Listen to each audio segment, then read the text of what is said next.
Hi friends, ನಿಮ್ಮ makeup long lasting ಆಗಿರಬೇಕಾ? ಹಾಗೆ makeup ಮಾಡಿದಾಗ ನಿಮ್ಗೇನಾದರೂ ಡಾರ್ಕ್ನೆಸ್ ಅನ್ನೋದು ಜಾಸ್ತಿ ಆಗ್ತಾ ಇದೆಯಾ? ಯಾವ ಥರ ಪ್ರಾಡಕ್ಟ್ಸ್ನ ಯೂಸ್ ಮಾಡಿದ್ರೆ ನಿಮ್ಮ ಸ್ಕಿನ್ ಚೆನ್ನಾಗಿ ಕಾಣಿಸುತ್ತೆ? ನಿಮ್ಮ ಸ್ಕಿನ್ ಟೋನ್ ಯಾವುದು ಅಂತ ಗೊತ್ತಿಲ್ಲದೇ ಪ್ರಾಡಕ್ಟ್ಸ್ನ ಯೂಸ್ ಮಾಡ್ತಾ ಇದ್ದೀರಾ? ಸೊ ಅದಕ್ಕೇನಾದರೂ ಟಿಪ್ಸ್ ಆ್ಯಂಡ್ ಟ್ರಿಕ್ಸ್ ಇದೆಯಾ? ಸೊ ಈ ಥರ ಎಲ್ಲದನ್ನು ತಿಳಿಸ್ಕೊಡೋದಕ್ಕೋಸ್ಕರನೇ ನಾನು day 1 to 31 days makeup tip ಸೀರೀಸ್ನ ಮಾಡ್ತಾ ಇದ್ದೀನಿ.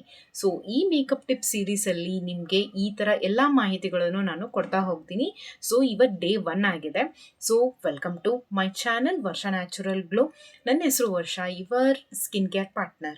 ಫ್ರೆಂಡ್ಸ್, ಮೇಕಪ್ ಮಾಡುವಾಗ ಇವತ್ತಿನ ದಿನದಲ್ಲಿ ಡೇ 1ಅಲ್ಲಿ ಮೇಕಪ್ ಸ್ಟೆಪ್ ಬೈ ಸ್ಟೆಪ್ ನಾವು ಯಾವ ರೀತಿ ಮಾಡಬೇಕು ಅಂತ ನಿಮಗೆ ಹೇಳ್ತೀನಿ. ಸೊ ಇದು ಏನಂದ್ರೆ ನೀವು ಫಂಕ್ಷನ್ಸ್ಗೆ ಮೇಕಪ್ ಮಾಡುವಾಗ ಯಾವ ರೀತಿ ಮಾಡಬೇಕು ಅಂತ ಹೇಳ್ತೀನಿ. ಹಾಗೆ ನೆಕ್ಸ್ಟ್ ಬರುವಂಥ ವಿಡಿಯೋದಲ್ಲಿ ಈಸಿಯಾಗಿ ಮೇಕಪ್ನ ಡೈಲಿ ರೊಟೀನಲ್ಲಿ ಯಾವ ಥರ ಮೇಕಪ್ ಮಾಡಬೇಕು ಅಂತ ನಿಮಗೆ ಹೋಗ್ತಾ ಹೇಳ್ತೀನಿ. ಸೊ ಇವತ್ತಿನ ಮೇಕಪ್ ಟಿಪ್ಪಲ್ಲಿ ನಾವು ಫಂಕ್ಷನ್ಗೆಲ್ಲ ಯಾವ ಥರ ರೆಡಿ ಆಗಬೇಕು ಆ ಡೇ 1 ಮೇಕಪ್ನ ನೋಡೋಣ. ಫ್ರೆಂಡ್ಸ್, ಮೊದಲನೇದಾಗಿ ಫೇಸ್ ವಾಶ್ ಮಾಡ್ಕೋಬೇಕು. ಹಾಗೆ ನೆಕ್ಸ್ಟ್ ಒಂದು ಬಂದುಬಿಟ್ಟು ಮಾಯ್ಶ್ಚರೈಸರ್ ಆದಮೇಲೆ ಸನ್ಸ್ಕ್ರೀನ್ನ ಅಪ್ಲೈ ಮಾಡಿ. ಸನ್ಸ್ಕ್ರೀನ್ ಆದಮೇಲೆ ಪ್ರೈಮರ್ನ ಅಪ್ಲೈ ಮಾಡಬೇಕು. ಪ್ರೈಮರ್ ಆದಮೇಲೆ ಫೌಂಡೇಶನ್ ಅಪ್ಲೈ ಮಾಡಬೇಕು. ಫೌಂಡೇಶನ್ ಆದಮೇಲೆ ಕನ್ಸಿಲರ್ ಅಪ್ಲೈ ಮಾಡಬೇಕು. ಕನ್ಸಿಲರ್ ಅಪ್ಲೈ ಮಾಡುವಾಗ ನಿಮಗೇನಾದರೂ ಪಿಂಪಲ್ಸ್ ಇತ್ತು ಅಂದರೆ ಕಲರ್ ಕರೆಕ್ಟರ್ ಕೂಡ ಹಾಕಬೇಕು. ನೆಕ್ಸ್ಟ್ ಅದಾದಮೇಲೆ ಪೌಡರ್ನ ಯೂಸ್ ಮಾಡಬೇಕು. ಹಾಗೆ ನೆಕ್ಸ್ಟ್ ಬಂದುಬಿಟ್ರೆ ಐ ಮೇಕಪ್ ಹಾಗೆ ಲಿಪ್ಸ್ಟಿಕ್.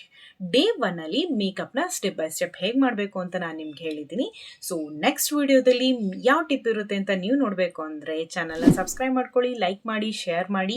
ಈ ಸೀರೀಸ್ನ ಮಿಸ್ ಮಾಡ್ಕೊಳ್ಳೋಕ್ಕೆ ಹೋಗಬೇಡಿ ಫ್ರೆಂಡ್ಸ್. ಇದರಲ್ಲಿ ತುಂಬ ಒಳ್ಳೊಳ್ಳೆ ಟಿಪ್ಸ್ನ ನಾನು ನಿಮಗೆ ಕೊಡ್ತಾ ಹೋಗ್ತೀನಿ. ನೆಕ್ಸ್ಟ್ ಡೇ 2ಅಲ್ಲಿ ಸಿಗ್ತೀನಿ. ಬಾಯ್.